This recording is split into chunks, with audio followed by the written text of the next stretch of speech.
Man, I mean, this guy's my big brother, my teacher, I would say. And so a lot of times, obviously he's definitely taken the driver's seat. The drum set in itself is going to automatically have that feel. And I just try to jump in there and add some things to kind of like maybe push his ideas around still, and complement what he's doing.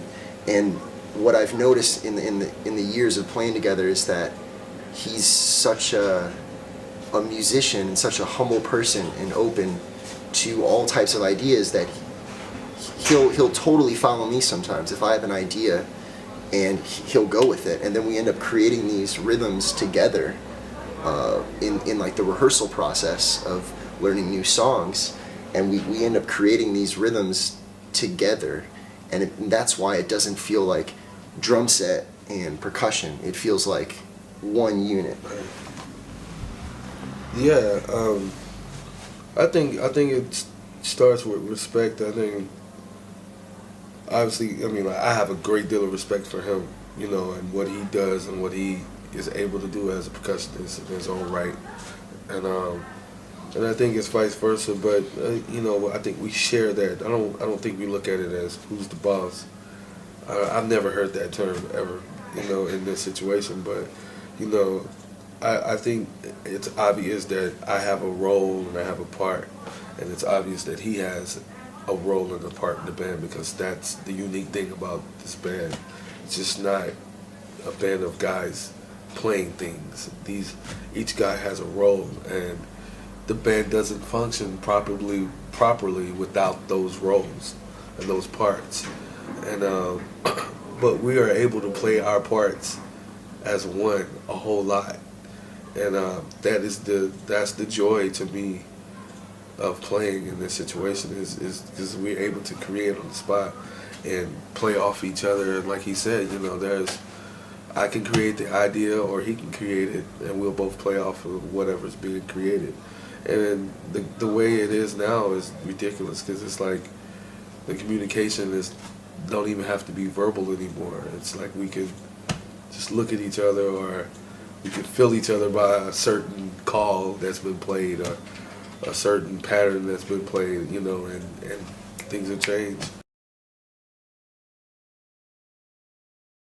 The name of the record is called Ground Up, and we recorded in New York, Brooklyn, New York, at a place called Shapeshifter.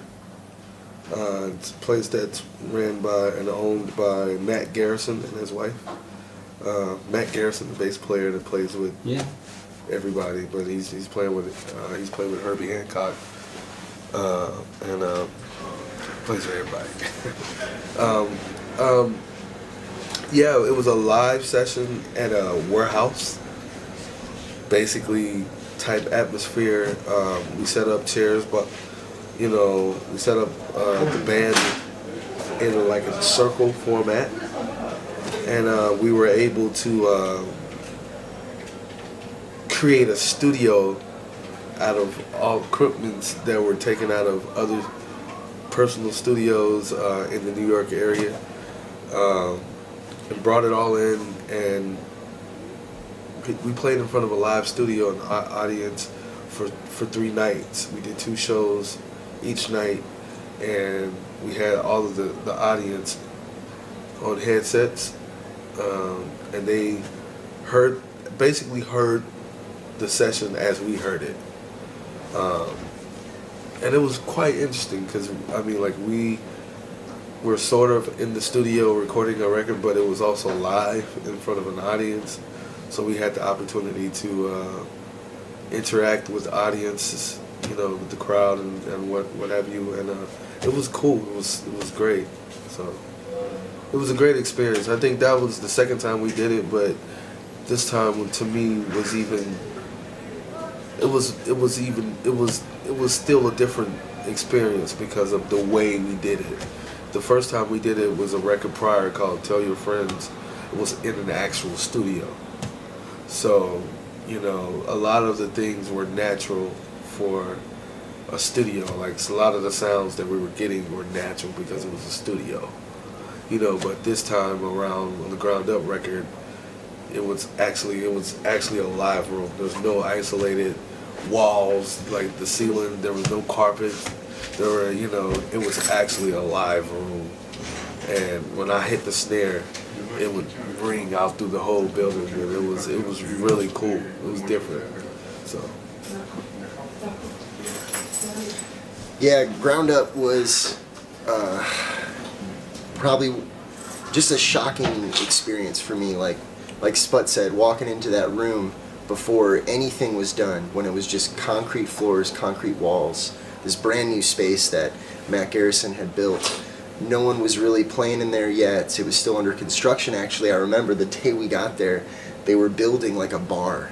And so there's sawdust everywhere, and we're walking in, we're like, how is this gonna work? And, you know, like someone walks in and starts clapping, and it's just caw, caw, caw, caw, caw. And so immediately, you know, some of the guys are like, all right, we gotta find something. And I remember some of the guys took the van and trailer, went to a costume shop, and bought like a bunch of rugs and some things to hang on the wall. And with the help of the amazing engineers on that record, you know, they were able to make it sound like a studio. You know, it's really hard to believe actually that what you hear on that record came out of that room, and it has everything to do with those engineers and the way they mic'd everything, and the post-production on, and the mixing. I mean, it was pretty amazing to not have to do any overtubs or anything in such a live room. I mean, I was facing the horns. We were 30 feet from each other. You know, they're blasting at me, I'm blasting at them.